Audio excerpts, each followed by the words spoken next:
Hello guys, good morning. Nandito naman ako guys sa bundok. Ayan. Puro kahoy guys ang makikita mo dito sa amin sa bundok. Ayan, nandito naman ako guys. Kasi maglilinis naman ako dito sa aming tinitirahan. Ayan guys, oh. Kahit mainit dito guys, pero hindi masyadong kasi maraming kahoy. Ayan.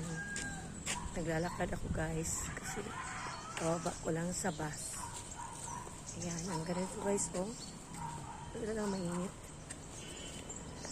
Ayan dito, oh. Maraming mga kahoy. Ayan. Ito, sa mga puno.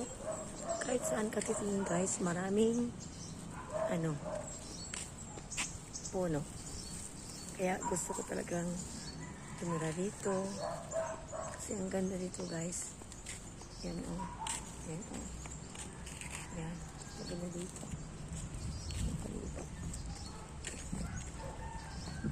Karating ko lang galing city guys. Kaya yan ang buhay ng isang inay. Mama or mommy. Ayan. Smile lang tayo guys. Yan. Hanggang dito na lang. Thank you for watching. Bye bye.